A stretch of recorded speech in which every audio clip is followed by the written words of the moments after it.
Okay, false alarm. Now we are live. It's the Julian show. We're back. I had a nice interview today that I will share with some people earlier in the week, next week, with a co-founder of a bats company. But that's not what we're here for. The Rangers traded for MacKenzie Gore, and that was the last player that the Yankees had interest in. With the three starting pitchers, Edwin Cabrera, Cubs, Yankees tried. Freddie Peralta, Mets, Yankees tried. Mackenzie Gore, Rangers, Yankees tried. So you look at all this stuff and you wonder where does it leave them now? They get Ryan Weathers. I mean, like I've mentioned, he has some upside. There is some ability, but there's so many durability questions and concerns. You don't even know how healthy the guy's gonna be, and that's a massive, massive problem. So we'll have to see how that goes. Like, I want to get into this Gore deal. It's very interesting. Somebody kind of put up a comp that I found interesting as well, going through that trade a little bit. But from the Yankees standpoint, I would not have liked the trade from a Yankees standpoint for Mackenzie Gore. Like, we mentioned this a million times. He was definitely the third option of what I wanted the Yankees to do of those three. Even Edwin Cabrera would have been two, Peralta would have been one. So now let me see if that screenshot of the trade. So here we go. And the Rangers was such a random team too. And Robert Murray, who is definitely one of my favorite reporters for good reason. And let me get this background back. Yeah, we'll try this one today. So here's what the trade looks like. It's gonna be Mackenzie Gore for mine's up on the side. It's gonna be Mackenzie Gore for Gavin Fein, and Fein is a guy who definitely is the crown jewel of this trade. He was the 12th pick in the draft last year, and he might be a first baseman more than a third baseman, but definitely a talented guy. And the Nationals went for quantity over quality here. There was no Leiter, there was no Kumar Rocker, no Sebastian Walcott, like none of that stuff. And then what makes this trade even worse, I just found out, is that Rosario is actually getting Tommy John surgery. So that's another issue, and he's their sixth ranked prospect. So I mean, that's not great. And then their 12th ranked prospect infielder Devin Fitzgerald, outfielder Yeremy Cabrera ranked 16th for the Rangers, and you have this first baseman slash outfielder that ranks looks like 18th. So the BTV site actually didn't like it for the Nationals because they kind of got undervalued from that. It was like a 30 to a 44. But like, I don't know if I necessarily agree with that because Mackenzie Gore to me is very volatile. Like, I don't know if his value is as high as that site says, honestly. I mean, it has the potential to be, absolutely, but it hasn't fully put itself together. Like, Mackenzie Gore is a guy that could literally go out there and strike out 10 to 15 batters on any given day. And he can also go out there and give up three or four bombs, walk three or four, and give up like 6 to 8 runs on any given day. Like, that's how wide his range is. It's absolutely nuts. Now, could the Rangers fix him a little bit? He's going to get a chance to work with DeGrom. Obviously, he's going to get the chance to work with Eovaldi. I mean, that in itself, and even Chris Young a little bit, if you think about it, although Young didn't throw as hard as Mackenzie Gore. Actually, he might have been righty, but there was some similarities, both tall pitchers, I guess. But I mean, look, the Yankees are kind of up the creek of the ladder right now in terms of like pitching additions. And yeah, my bad, Matt. Chris Young, righty. But I don't think Mackenzie Gore was a huge whiff for the Yankees, but I do think a lot of other stuff that took place was a big whiff. But Peralta, like I said the other night, it's very tough to try to say that it's very tough to try to say like that the Yankees could have acquired him just because of like how difficult it is what the Mets gave, and the Yankees don't have the prospect depth the Mets do. Like they just don't, unfortunately. But at the same time, you would have definitely liked to see them give it a better go, maybe.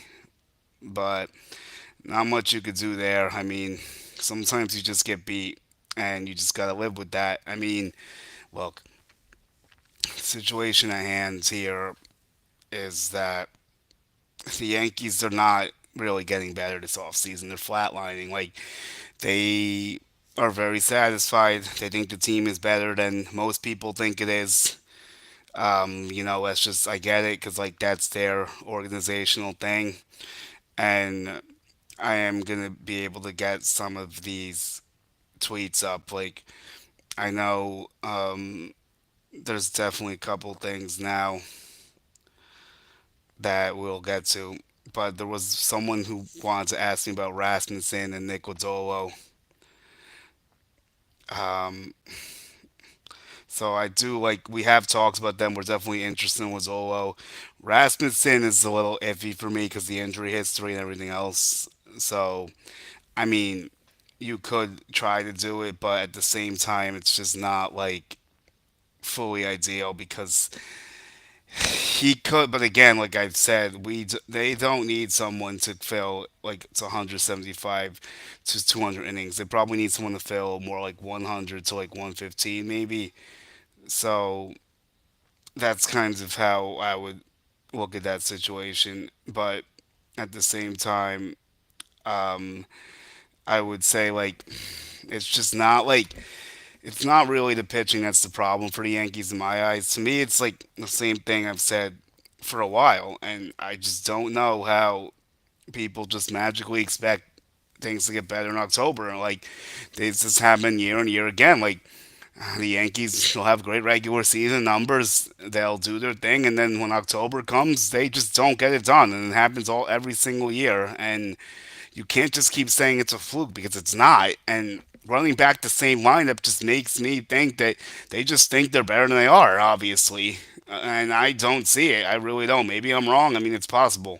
Never going to be 100% correct. So maybe I'm not seeing it the way that they're seeing it. Clearly, I'm not because they would be doing much different stuff. But again, at the same time, like, it's definitely a situation that is frustrating from a standpoint of if you want to see them try to improve, if you do want to see them try to hoist the World Series trophy and everything like that. It's just like it doesn't seem like there's anything like I don't see any positive momentum towards them going towards the World Series based off this offseason. Let's just put it that way.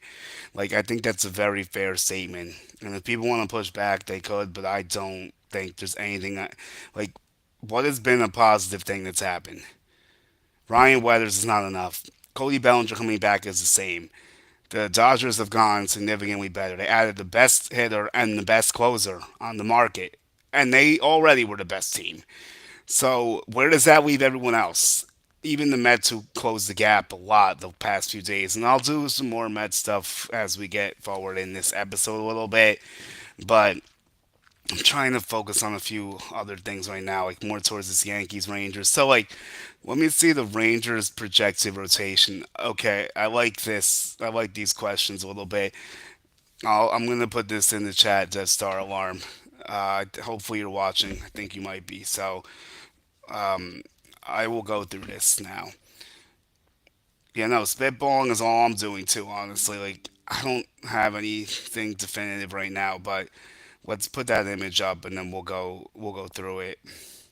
It's like I couldn't get much this off season, unfortunately. Like from the Yankees standpoint, really was not a great off season.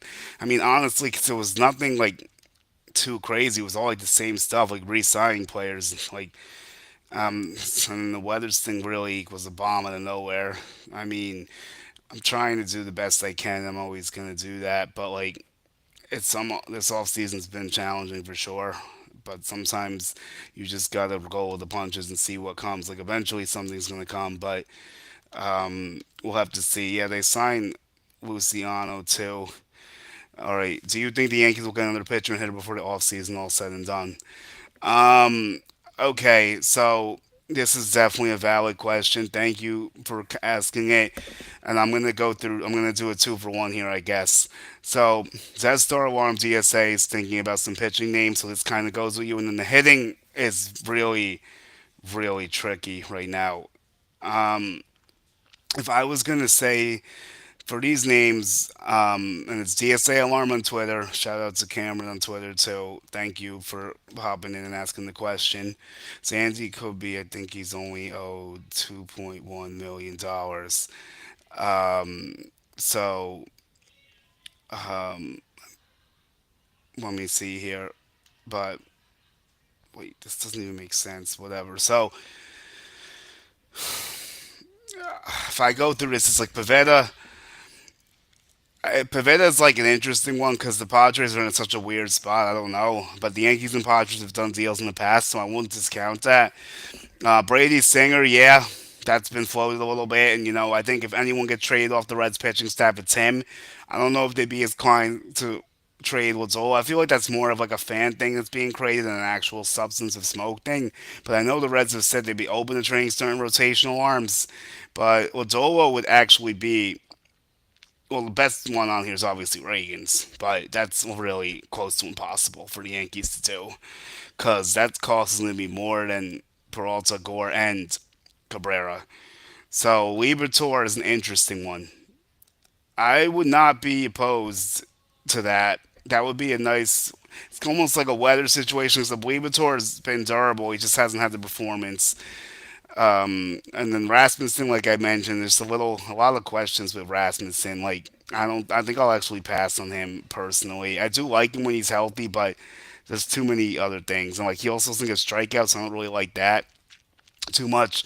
So that's definitely something that I'm looking through. I'm gonna see this YouTube thing was acting up on me, so I just want to make sure no one was in there asking questions and I couldn't get to them. So I hope that it's all like piecing itself together. But now, in terms of a hitter, that's such a complicated question, and I wish I could give you a better answer. And I've been trying so hard to like think about possible hitters they could target, and I just keep coming up blank. Like I think they blew it. Honestly, I really do because like how, who, and what. Okay, Sansi maybe. Oh, that's what you were saying about the pitching. I mean, I think we brought this up yesterday.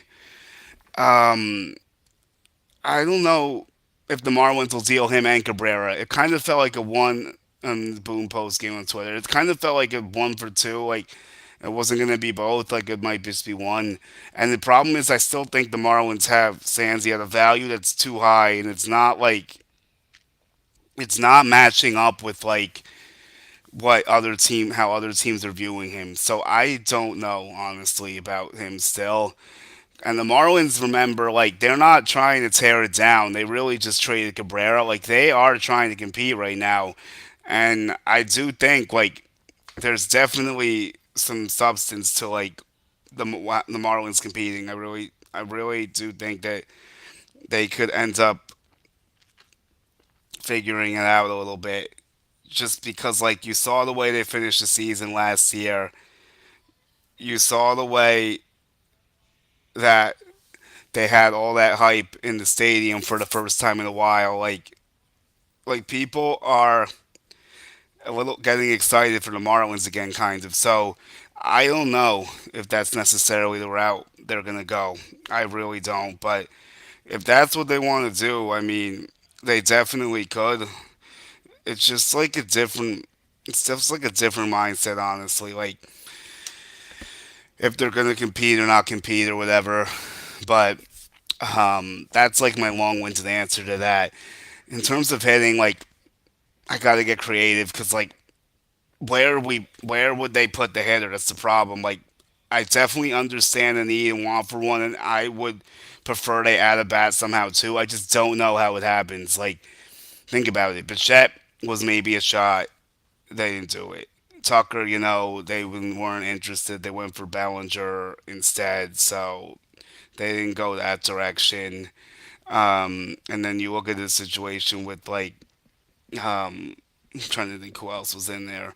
I mean, Wilson Contreras, they weren't even close. Like all those righty platoon didn't even try. All those righty platoon bats that like everyone keeps thinking of, like they didn't really show the interest in. Like I know people are also floating around the idea of bringing Hayes and Bader in still, and then if that happens, what do you do with Dominguez and Jones? Like, why are they getting traded and what are they getting traded for? Like, I do, and I have said this for a while, and I'll still stick by it, and I have to just be honest. Like, both players here, it's just like a situation that, like, they're kinds of both in no man's lands on. They're kinds of both in no man's lands, honestly, because Dominguez still can't play every day, and probably is going to end up getting platoons against lefties again. So how is he going to improve if they just keep doing that? I don't know because like you don't want him to be a platoon player forever, obviously. But then Spencer Jones is also stuck between a rock and a hard place because how much longer are you going to keep him in AAA? His value's not going to get better that much because he had a great season in AAA last year. The only way his value gets better is if you bring him up to the show and he starts hitting nukes. But they don't have any room for him now. The only thing that's very interesting here is that like some people think that Jones has an edge over Dominguez because Jones is can also play center, but I don't know how much I necessarily buy into that.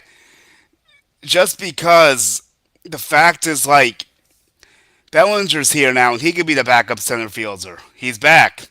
So why does it have to be Jones? Like and then Bellinger's also the backup first baseman. So like is there a spot there was one guy we talked about yesterday that might make some sense. It's Reese Hoskins, I think. That's the only guy I could think of that makes sense, honestly, right now. Because you can't add another outfielder and clutter this thing more. There's nowhere else to really add anyone unless you're going to trade someone I'm not expecting. So I'm not really sure what to say. I don't really have a great bad answer, unfortunately. And then the pitching's like very finicky. Like, do they go for a Bassett? Do they go for do I try a Giolito type deal? Like, I don't know, but it's definitely something worth looking into. So let me try to look through a couple other things here. Like, so the Red Sox are looking into some stuff with Paredes, and I think I've also heard a rumor that Brendan Donovan could be on the block. Well, not could be. I'm sorry, he is on the block, but that a trade could be happening sooner rather than later with Brendan Donovan potentially. So that's something that I'm looking at closely right now. With all the way these trades have been going, I need to see like how this is going to progress. But um, I definitely think Donovan is a dude that it would have been a Yankees fit if they hadn't gone and got Bellinger and like maybe opens up some room somewhere else. But I don't see any fit for Brendan Donovan on the Yankees right now. Although something that has did come up, and I'm gonna go through something here. Actually, a couple different things. Okay, is that another question? Let's see. Hey, how's it going? Thanks for popping in. I appreciate it, brother. I'm just hanging out, Third live in a row. I really wasn't expecting one today, but MacKenzie Gore got traded, and I've kind of wanted to talk through some more situations as like I've reflected on more stuff. So that's kind of where I'm at right now. I just think like it's tough to say exactly like which player they should have grabbed because like this offseason has been such a strange one. But like I just don't like the approach of being so content and hung up on Bellinger, top priority. Like wasting almost 2 months plus now, actually more than that, but close enough, and just not doing much of anything else. I mean, that's not why I didn't get Peralta. I get it. I don't think Mackenzie Gore was worth trading for either, honestly. But there is a few other things I'm trying to look into here. So let me see how this is all gonna go, and then we'll figure this out. So this is how we're going now. Let me get this caption back and see how we're looking. All right. So YouTube comments I think are working. I don't. That's great. Let me see. I think I'm getting some stuff on Twitter too. Maybe that can answer. I don't know what they want in return. Um, yeah, I don't know. Like, I don't. Okay, but I do think like that there could be. I feel like I don't know. I almost want to say like there's something unexpected brewing, maybe, but I don't. That the confidence level that I have in that is an all time low because like I literally think about these scenarios daily. Like on the off season, this is what I do. Like I play the what if game every single day, and I think about every team, every player, and like it's just not matching up like anything right now. And I hate using that because that's what they use, but like I can't really think of anything unless it's really something unforeseen, unless it's just minor stuff like patchwork. Like I do want to go through um, Chris Bassett a little bit. I think that could be a good fit, like I mentioned, just because the starting and relieving, the AL East experience. I know he's a vet, 1 year deal. He's the guy you want in October. He can help some of the younger guys too, like Garrett to Will. And it's just a thing that, like, you want to get some security there. Like, that's, like, the best way to put it. And he could be. Ryan Weathers is a very risky proposition. That is not that much of depth because Ryan Weathers can go very, very quickly. And so, like, here's this thing. Here's the thing. I'm gonna go through an article by a couple different people. Rosenthal also was talking up the possibility of Carson Bench being the starter, like Will Salmon too. And and the Yankees also signed Luciano to a minor league deal. He has a 590 OPS. He's played second, he's played short. I remember when he was a big time shortstop prospect with the Giants, 800 OPS in the minors, but he just never really figured it out. Injuries and effectiveness and whatnot. So um, I would say like it's definitely a situation of like frustration because they've grabbed a few of these types of bats, but it's just I feel like I just don't. I can't keep. I just can't get over the fact that like they just really think that same team that got flattened in October is going to figure it out this time magically. When that most guys are a year older, yes, you'll have some guys younger. Like I talked to one of my friends about, obviously, and a few different people. But at the same time, you got to think like, what? When does it change? Like Jabba said, like you keep doing the same thing over and over again. Like when is it supposed to change? Like I don't know, honestly. I really don't. But really, it's just it's upsetting just because like you want to see something different. Like you want to see something that is going to result in winning because going to the World Series was their best look in the last 16. But the thing is, like, you can't. They will take solace in it because they don't think the same way as they used to. But like, it's so hard to even take solace in that World Series because of how embarrassing it was.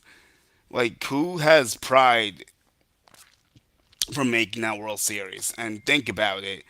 They went through the weakest part to get there. Like they went through the the Royals and Guardians. Like, come on, like that's nothing compared for what the Yankees are capable of. Like that's and they had Soto obviously, but so I mean, look, they have not come close to replacing Soto still. So it's honestly like very annoying, but like they should honestly just like Bellinger is just not like gonna be worth what he's being paid. I think I just see like it's hard for me to see him holding up for that long for 5 years. Like I said, I've never been claimed to be perfect, but like I just don't love the deal. I know a lot of people think it's a win for the Yankees, but like who else was in the market for Bellinger? Who was even gonna come close to that offer the Yankees gave him? That's why I would argue that it's a win for Bellinger, especially because the opt outs too after 2 and 3, which he's obviously done before. But it's not like the best situation. Let me see what else is going on out here. Let me regroup for a minute.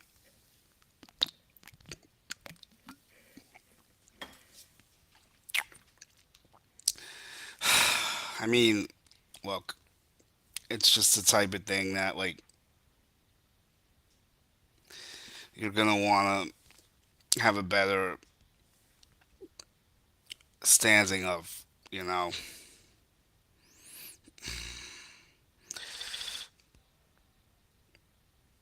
It's like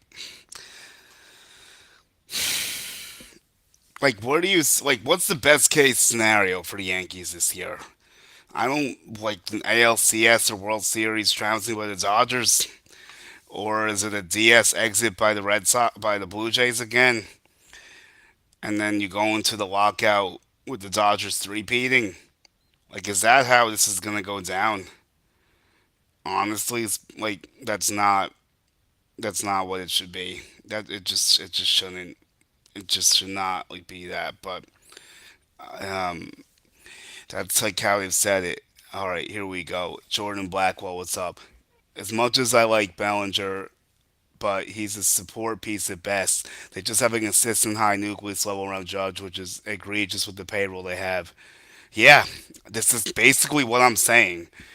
Like I mentioned yesterday, the one guy that I think has the potential to be the second bat. It's not Bellinger's not should not be the second best hitter on a team. I don't think that's gonna win a World Series. He should be like a three, four, five. From the Dodgers, it'd be like six. But the Yankees are far from the Dodgers. Obviously, I get it. But at the same time, like you gotta understand, it's just like he needs that Robin. That's what I've been trying to stress ever since Soto left. And it's not Bellinger. Like he looked good for the regular season, but like when the moments come up in October, that's not. And I know Tucker's struggling in the playoffs too. I get it, but this is exactly where I'm at right now. This is the best point, and that's why I wanted Bichette too, because I felt like he would have been a better supplementary piece with all the lefties that the Yankees have. And you saw what Bichette did in the postseason last year with that tank off Otani, and the Mets get him, and that's why I think it's a good deal for them. But like the fit and defense is clunky, yeah, I know, but like um, it's just like it's annoying. I mean, look, but and when you try to search for that second bat now, with Bellinger coming back, like it's not there. I think Jazz has the potential to be that guy just because like the stolen bases. Like if he could just cut the K's and walk a little bit more, swing up some better pitches a little bit, and be more disciplined in his approach, like I think Jazz could actually be the second bat because his numbers since he's been in the Yankees has been very very good. I mean, well, honestly, like he's been excellent. So I think it's just he also has to play better in October. I get it. Like the Yankees don't have those October players. That's the thing. Like I've talked about this. Like they just don't. I mean, Gleyber Torres was actually a good October player, and they let him go. So there you go. Giancarlo, when he's healthy, besides last year, is normally good October player, but the big when is healthy caveat thing is a problem. You can't rely on Giancarlo to be Aaron Judge's protection. It just can't. Bellinger, to me, is not that dude either, honestly. But again, maybe I'm wrong and he does better than I think. Like, if he puts up the regular season he did last year, I'd be happy, obviously. Like, but again, it's all about October, and I don't have any. I guess there's no assurances of anyone in October. Like, you never know what could happen in October, clearly, but it's really frustrating stuff, honestly. Like, that's kinds of where I'm at. Like, it's like, when is like something gonna change to make them do something different? I don't know. I really don't. So, and then you look at the division around them. Every team is getting better. You can make the case. I mean, just because Garrett Cole's coming back in June, does that mean you're better automatically? No. You don't know what he's going to look like. Like, I know he's good and I think he should be fine to the most point, but you don't know. He's older and he's having Tommy John. Like, I know Verlander did it. and he came back. And I know Cole's a great worker, and he's not going to take any days off in his recovery. He's going to do all the right steps to make sure he's perfect. But you don't know how the body's going to respond when you never had it before. Cam Slittler, first full year, I think will help him a lot. Um, Grisham, I know some people are torn on like metrics like him to keep it up. We still got to see it to believe it. Bellinger, like I see regression next year. I really do, because he was in a contract year. You know how that always goes. And then I want him in because to get a chance if he's here still, but the issue is if he's there still. But like the issue is I don't know how it's going to come together. Well, Stan will get hurt, so I guess that'll fix it whenever he goes down, whatever injury he sustains. But and then Spencer is up in the air. But like I said, they got to deal with it, and you still have like a lot of good pitching in the minors. It's kind of blocked. So like I get the reasoning of like not frantically needing a starting pitcher. I don't think that's their biggest issue. I think they should enhance an area of strength. That's why I want them to do that. But they don't seem like they're gonna get the big fish in that area. And the bullpen is being very underlooked. Okay. I still like them not getting heavily involved with Machado, Harper, Seager, Freeman, etc., as well as the trade options like Lindor. I still feel like them not getting involved heavily with Machado, Harper, Seager, Freeman, etc., as well as the trade options like Lindor and Olson set them back. I get not being able to sign all of them, but they couldn't get at least one or two of them. That's a great point, honestly. Yeah, obviously, I agree with you 100%. I never said all of them. I mean, if you think about it, you really could have flexed and got Machado and Harper, but and then really been set for a while. Machado and Harper are massive whiffs. They're very equal footing because Andujar at third did not turn out great, and their third base situation has been an abject disaster for a while. Manny Machado would have solved that completely. Bryce Harper, they had six outfielders. One of them was Jacoby Ellsbury. The other one was Aaron Hicks. The other one was Brett Gardner, who was best about done. Clint Frazier, who they didn't know what he was going to be. Then it was Judge and then Stanton. I mean, it just, but who in that list besides Stanton at the time, maybe, and Judge, would you say was better than Harper? Nobody, obviously. Seager's a huge one because that was one that they could have, it was just money. And those three are all just money. But Seager to me was a glaring one just because, like, you still could have had Volpe and Seager together because at the time when this deal was done or getting done or whatever, Seager was not a good defensive shortstop. Okay, like there was a lot of talk about him changing positions, and the Yankees could have flexed around the diamond, and they really could have just like put them both together still if they wanted to. I really do think that. Like, I don't. It wouldn't have had to be one or the other. But like again, obviously in hindsight, that was a massive mistake. Even saying that you were going to pass on all those shortstops for him, but you still could have been more creative and found a way to make things happen. And they just got stuck in their ways. They just got stubborn. Like they just think their way is the right way, and that they're going to figure it out how they want to do it. Like sorry about that. Like with their analytics and like all their theories and like how they think it looks on the paper and the boards and everything. Like it's just like it's embarrassing how it's what it's become. Honestly, that's what it is. Like it's so far away from like what it used to be and like what it is now. And that's not just like the George and Hal stuff. Like there's more to it too. Like they're not. That's not the only thing. Like everyone in the organization just reeks of complacency to me. Honestly, like that's what it is to me. Like they say they're upset, they say they're mad, but they don't do anything differently about it. Like what? Like show me something that makes me think. And they haven't really. Yes, they've tried stuff. I get it. Like last offseason, they got a lot of stuff, but that was only because they lost Soto. If they had gotten Soto, there would not have been much else. But maybe Free would have still came because I know it's been debated, but I heard it was still possible. But who knows? Um, so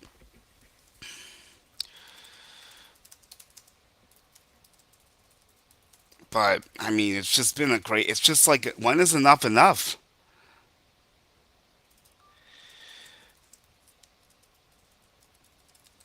I think there's. I got a ping or a message or something. But okay, now Lindor, I might say is like that one's trickier because it's a trade, and I don't even think the Yankees were involved there. And at the time of the Lindor trade, I have to think what was going on with the Yankees because it wasn't like the same time when the free agents came about. I think that was before the weird 2020 season, if I'm correct. And what was the shortstop situation then? Like that was like a grill. So that year is like a gray area to me. Like Didi was gone. Um, Volpe wasn't a thing yet, but Olsen was a huge one. That was massive. Freddie Freeman, I won't. I will say I'll push back on because I don't think Freddie wants to be a Yankee. But at the same time, like they just they just like don't have that urgency you would want them to.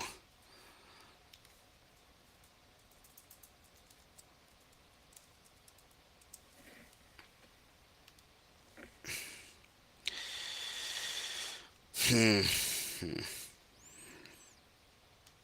Yeah, I mean, yeah, I that it sums it up pretty well. Like, I agree with most of the names on this list. Let me try to see what was going on in 2020.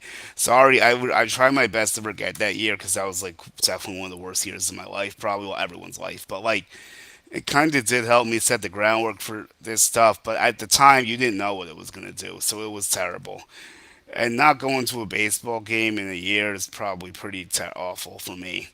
And yeah, I skipped football this year because my teams were trash, and that's easier. And that was still tough to do, but like definitely not as tough to do. Baseball was brutal in 2020, not being able to go to a game or cover a game or anything. But like, although that time it wasn't media yet, but you know what I mean. But I'm trying to look. I want to see the roster in 2020, like what is going on there. But let me check what this is. So Facebook. No, I'm trying to get it off Facebook, but like the video on there. Yeah, I do remember now because like I know Frankie Lindor was still on the Mets and on the Indians in 2019. Shortstop was weird then. Like, why do I not know? Like, the Gio was a third. Okay. Oh, Glaber was like kind of in between second and short, maybe, but it's not giving me the right thing still. Damn it. I'll figure it out though, cause like the only ones I don't agree with out of these names is Freeman and Lindor, but if you look at those, the top three are the biggest ones, 100%. You can't get all of them, but like one of these three, at least one of these three would have been great. And then if you want to break it down to like Olson and like one of these guys would have been fantastic. Like two would have been, even two would have been great. Three would have been a lot, but like, hey, you know they could pay it. They just like don't operate that way anymore, or they took on other bad money that prevented them from doing this, which is definitely more concerning than like. I think that was the bigger problem. Like they took on so much bad money, they didn't want to like take other. They didn't want to add other bigger deals, even though those were better bets, like than what they ended up doing, unfortunately. So I do thank you because I'm definitely going to use this as a reference point when I look to some other stuff down the line. Because I know, like, all these guys I do think about for the most part. Lindor, I never thought about as a Yankee. That's an interesting one. Yeah, this was when Glaber was at short. So DJ was good back then. So yeah, I don't know what you would have done. I mean, okay, I guess you could have sent Torres to the Indians in theory, but you have to remember at this time, Gleyber Torres was coming off the juice ball season, and there were projections saying he was going to hit like 40 plus bombs for 5 years in a row. And obviously that didn't happen. And in hindsight, it's always 2020. But The issue was with Glaber was that they should not have switched in the shortstop. Point blank. Period. Stop. End of discussion. That's it. So let me try to go through some other stuff.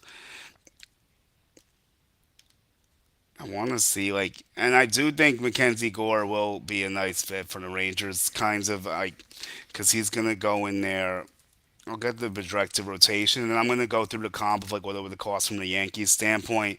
I'll go through where I think Brendan Zavala might end up in Boston.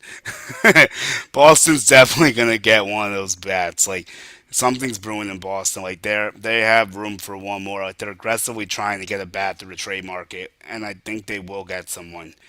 So who that'll be remains to be seen. Let's do the Rangers. Actually, kind of have a good starting rotation. They just their bullpen's really bad though. Like they lost all their bullpen pitching. Their offense leaves a lot to be desired, but they have a good starting rotation.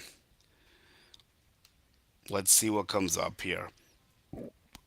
So you have Valsey, Degrom, Leiter. I think they're putting. I don't know why I put Sorbs in there. He's a reliever.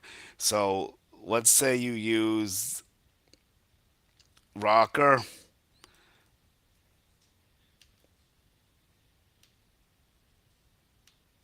All right. Yeah, I would go Degrom, Gore, Eovaldi, Leiter, Rocker, probably.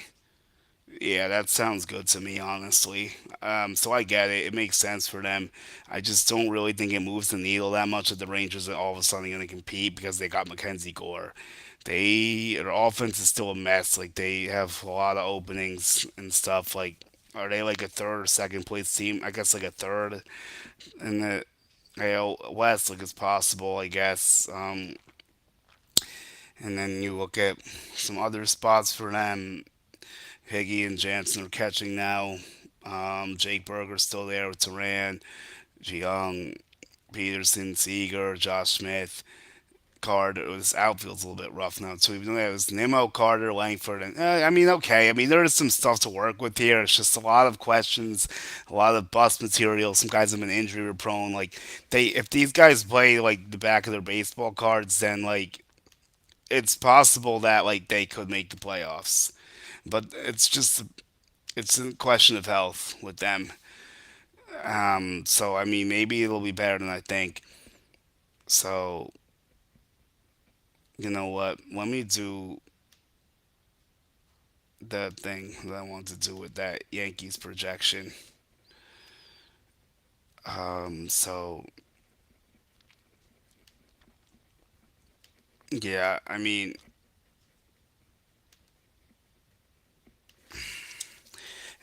mm,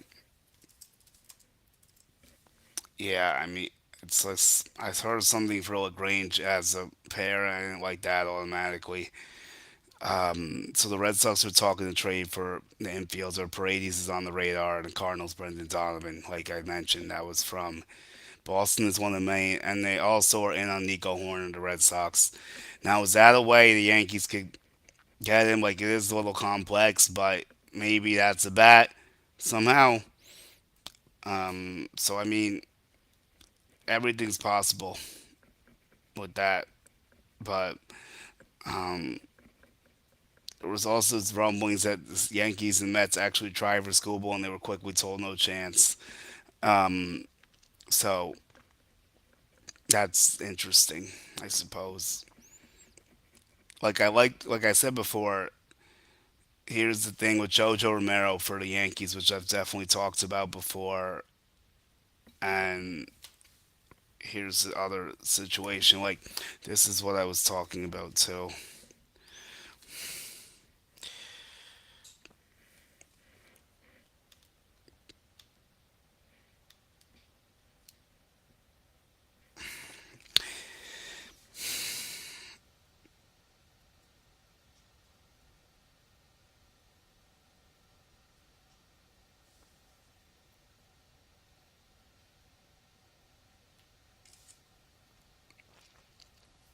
It's H Tubbs H. I'm pulling up the tweet now. Who was talking about the comp trade?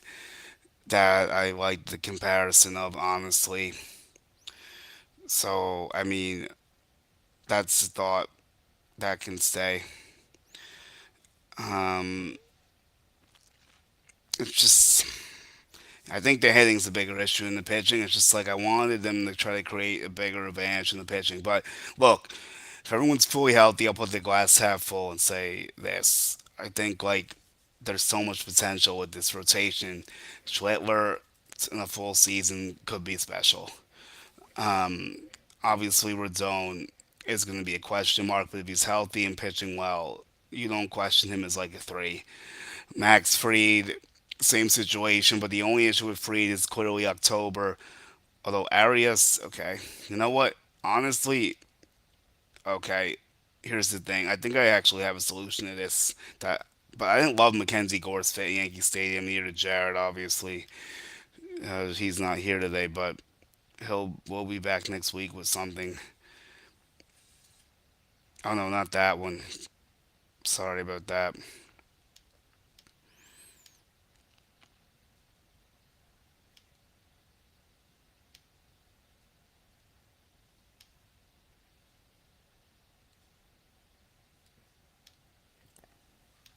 Here we go. Okay, this is what I wanted. So the cash only does limit trades limits up to four. Yeah, that is true for the most part. I do agree with that. And the 2, 6, 12, 16, 18, like we mentioned, Yankees prospect of those numbers. LeBron, hey, no thanks at all. Absolutely not. And then you have Hess, fine. I mean, they're clearly tried to. I would have been okay with that. Hurd, fine. Caden Kent, fine. Although I think he might be pretty good, but the Yankees will be fine in the infields, I think, in second as long as they retain Jazz. Although I think Kent's actually, yeah, Kent is a second baseman too, I believe. I never got to see. Actually, I saw him play a little bit, but not much. I think I only saw one game. He's a shortstop or whatever. So I gotta double check his numbers and see what he did. So Caden Kent played at Hudson last year, 25 games. He um, he was a short actually in third. Interesting. I mean, okay, fine. Still, and then Arias, fine. I mean, that's just a complete meltdown in the international department. I think Arias is the big reason why Danny Rowland is no longer with us, unfortunately. The head of the scouting department, they got canned from the international side and the assistant director or whatever. Lagrange for Gore would have probably made me vomit just because of how good Lagrange is. Like, you're talking about a guy who has the best stuff plus out of all the prospects in baseball America's top 100. Like that is some serious stuff. Like the best way to explain that is that obviously he's nasty. But um, other than that, I mean, he's nasty to a different degree. That might be a better way to explain it. Just because of like how electric he is. Seriously, like that's how I would put that. It's so funny how that goes sometimes. But I will share it, and we can share it so everyone can see it.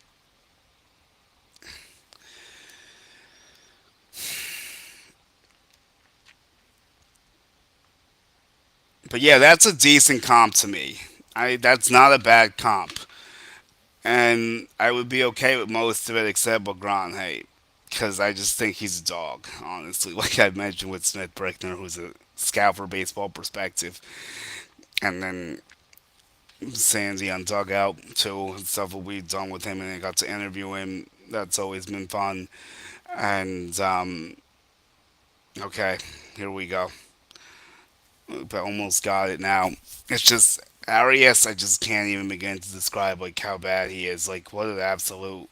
I feel bad for him because I know he's going through it mentally. I'm sure, but like I don't. It just like never worked out. Like the Yankees always try to get these switch hitters basically and they just think this they're gonna be amazing, but it's just not the case sometimes. I mean, you can't just and then like the swing, it's like the whiffs, like it's out of control. Like honestly, that's what his biggest bugaboo is, and like Fields Tom Cole, like I don't know, it's just not been great. And then he's in. I mean, he's in Tampa, and he's been with the Yankees since like 2022. I think that kind of tells you all you need to know. Unfortunately, I don't have to say much else. But this will make people feel better, and this was probably one of the best finds that Danny Rowland had.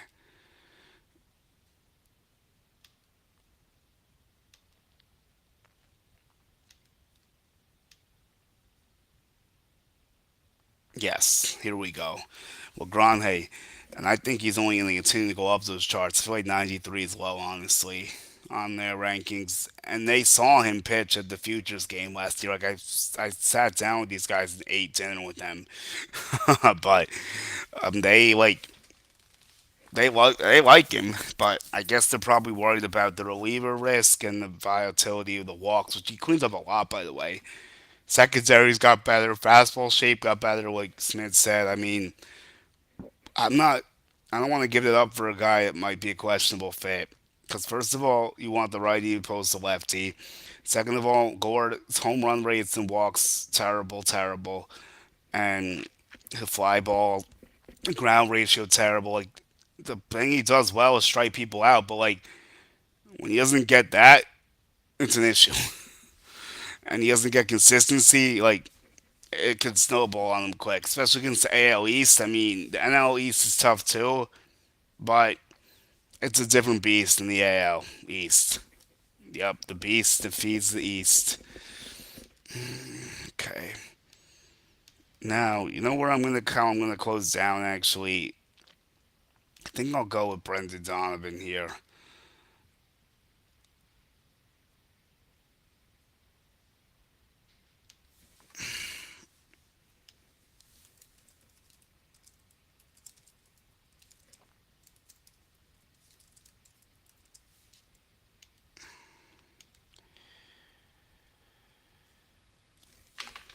So, Red Sox are looking up likely to me. If they don't get Issac Paredes, I think he's going to go to Boston. I really do. Because like they've already done two trades already. Red Sox are fishing around. Like the only thing is they already have a lot of lefties, so I think it'll be clunky. But I don't think they really care apparently because they're going to just keep getting lefties. Although Wilson Contreras is a high quality righty bat. But like, so I'll say Red Sox. I know the Royals checked in, but that was ages ago. The Mariners is still ain't lurking to me because they haven't done much in a while. So, and I know the Giants are definitely looking to do something. Like we've been seeing that a lot. Giants, Mariners, Red Sox, and then or Royals. Those are my four. That's what I'll say. And then something's really telling me he goes to Boston, just because like I don't think that Isaac Paredes thing with like Abreu and Duran and well, this is actually Brian Abreu. Let's see. I got another question. Why do you think it feels like they hang on to prospects for what feels like forever instead of playing or trading them? Davey, Garcia, Andujar, Peraza, Frazier, etc. Thanks to keep up the great work. Thank you, man. I really appreciate that. So, this is a very good question worth asking, and I guess I'll get back to like why I think that trade isn't a good trade. Or, but this is now an issue that's building with Spencer Jones and Jason Dominguez. If you think about it, I mean, Jones is 25, and I know he used to pitch and was a two-way player, so he's like taking a little longer in the big spot in the swing. And Judge didn't come up till he was like 25, so okay, I mean, maybe. But Dominguez was getting jerked around a lot last year. I think for Dominguez, I'll answer all of these too, but like for Dominguez, I think like the issue was they didn't expect Trent Grisham to be that good in their defense, and I get it. And they probably didn't expect Dominguez to be that bad defensively. I think it's a mix of both, unfortunately. And then they probably hoped that he would hit better against righties, obviously. and he didn't. I mean lefties, sorry, and he didn't hit better against lefties. So I think that's the problem there. I really do. And now, if you want to go back in these situations, Davy Garcia, that thing they did with J Happ, that was the end of Davy Garcia. And that was the stupidest thing ever. First of all, no one wanted to do it on the field. Like, Davy Garcia obviously had no interest in doing that. J Happ did not want to do it. He bitched about it after he did it and complained about why he was giving up the home run, basically. And he thought in the front office, I don't even think the Boone did this. I really don't. I think this was above his head. I really do. I don't think he did this. Like, I mean, he helped decide and he said yes, but he's not the one that came up with this idea. The reason why they did it was because they were trying to catch the Rays off guard to have J Happ face to the lefties, but J Happ wasn't good, and like, who's going to be caught off guard by J Happ at that stage in his career? Absolutely useless. Miguel Andujar was an unfortunate situation, but I kind of do agree that they should have gave him some leeway somewhere. The problem was that Stanton was clogging the DH spot. Gio Urshela came out of nowhere, and then Andujar got hurt. So you had a bad mix of three things there. And his outfield play experiencing was not ready yet at that time. And though now I think it's at least good enough where he might not kill you out there in certain situations. Peraza, absolute disaster how they handled Oswald Peraza. That what they should have done was traded him after he lost the competition to Volpe. Ever since he lost the competition to Volpe, it was all downhill. Like, they should have just sent him out when he lost that competition. It just never worked out after that. Like, there were moments that looked good in camp for him. Actually, not in that year, maybe. Last year he couldn't struggle in camp, but like there were moments for him, from what I saw at least. But there were moments from him that looked good in the minors after he lost that competition, kinds of. But like he never was able to get enough of an opportunity to hit the big league level. Then last year they kind of forced it because they had no one else, and he still wasn't ready. And they just like it just was never a good situation, unfortunately, for him in the Yankees. It just really wasn't. I like the kid a lot. I wish it worked out differently. I had a lot of interactions with him over the years, and it's definitely something that's tricky because Volpe also helps with a lot too, and it's tough how that went. Honestly speaking, it really is. So in 2022, I mean, he had a 778 OPS in AAA. And then in 23, he had an 836. It was only 63 games, but he looked decent. 2024, he had a 750. So, I mean, it was nothing amazing ever, but like he was hitting, obviously, most people hit better in the minors most times. But yeah, and then Clint Frazier, who, shout out to Clint, by the way, he's been doing some streams. Before I go into this, shout out to Clint. He's been cool. I've talked with him on Twitter, like just on the timeline a little bit. My buddy Keith McPherson, WFAN, did a live with him, and like Clint has a podcast too now. I think he went to 203 one game, or he might be thinking about doing it again this year. But that's not what you asked me. So with Clint Frazier, like there were so many different things to that. I feel bad for him, but at the same time, like it just didn't. The concussions kind of messed up a lot of stuff. A, B, he kind of felt unfairly criticized, I guess, sometimes. Like, but that's he didn't really like the New York media. That's obvious. But and then like he just couldn't play good defense really. And his bat, like in the beginning, you thought was gonna be electric and on the bat spin and everything, but like he just couldn't keep up with it. And like he said, there were scary situations in the stadiums, like with the lights and like being in dark rooms and stuff, and like having to work through a lot of mental stuff. So like that's like a whole nother discussion. I feel like, but the Yankees like probably misread his mantra a little bit and like didn't maybe it wasn't the best fit for him to be in New York. Although he said he liked Cashman, but he kept getting annoyed when Cash was like, "Yeah, I'm sending you back down again." But he said Cashman was transparent with him, and he didn't have an issue with Boone either. Um, the reason with that was like Honestly, you know what? I do wonder, like, if he never got concussed, how it would have played out, I guess. And then the final part of this is like, or that, or whatever, is like, if he if Brett Gardner had not hung around for too long, because I'm gonna say something people won't like, but I'm just gonna say it anyway. Because if you guys see, anyone listening, this pod is like it's a free fly zone basically. But the why I'm getting at that is because like people say that Brett Gardner didn't get the proper send off. Brett Gardner didn't get the proper send off because he hung on too long. Like he kept going at it when he was declining, and it just wasn't working. And he kept thinking he could play at the same level and he just couldn't. Like, I'm sorry, you don't get to just keep playing forever. Like, at some point, it has to stop when it's not helping the team win. And he was very selfish about that. Like, he wanted to keep going, and I get it, but like, he just really had gave them no wiggle room, and like, then they tried to patch things up, and like, no, and then he won't even go to the stadium still.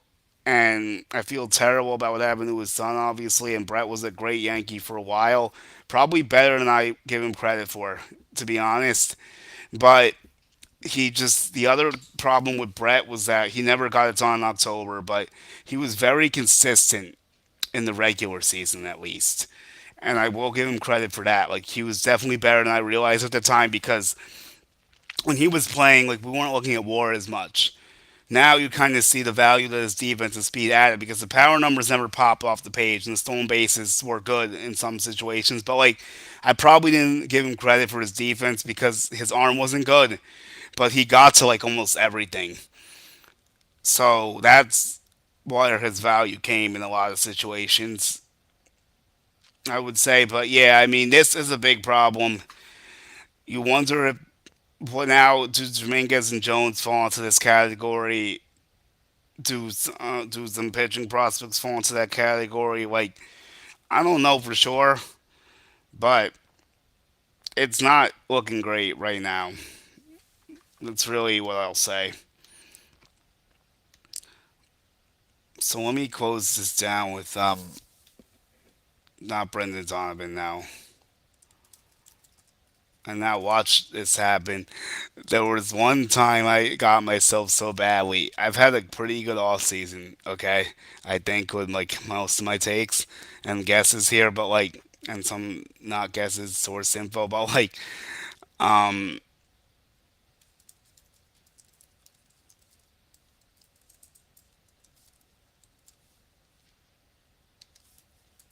so now I'm gonna say so the story goes that I literally said there's no shot the Rangers trade Nimmo, and they traded for him like a few hours after I said that. Like actually, it might have been like within an hour, because Met fans were getting hype and they wanted Seager. Then they got Simeon nowhere. I'm like, oh wow, was I dead wrong? But it can't happen. So why the Red Sox Issac Paredes trade won't work? Here's my thought process. Like the value charts are too far off right now, and like Brian Abreu and Isaac Paredes is more than like it's not enough for Duran.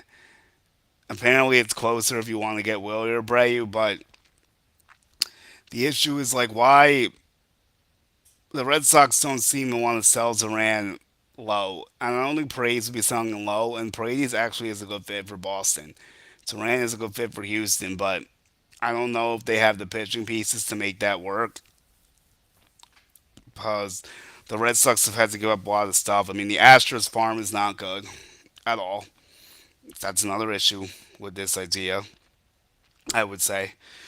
And what I'm gonna do now is like add my outro in. So like, if there's closing remarks or questions, or let me hit YouTube just to like double check to make sure like there's no questions I can't see. Cause like, are the YouTube ones coming in here? I don't know if they are. If I'm just not getting anything on YouTube now. I just like think it's crazy how the Yankees had three trade targets for pitchers and they go boom, boom, boom, gone, gone, gone. And literally, this offseason was predictable, unfortunately, because like they kind of telegraphed it because they said Tao kept saying we had to deal the lower payroll. They obviously didn't do that, but like When he's saying that, that means he doesn't want to go up much, obviously, and he doesn't. So, hey, Jared, what's good, brother? Good to see you in the stream for a sec. I mean, it's all right tonight. We're chilling. I mean, we're getting some questions and stuff.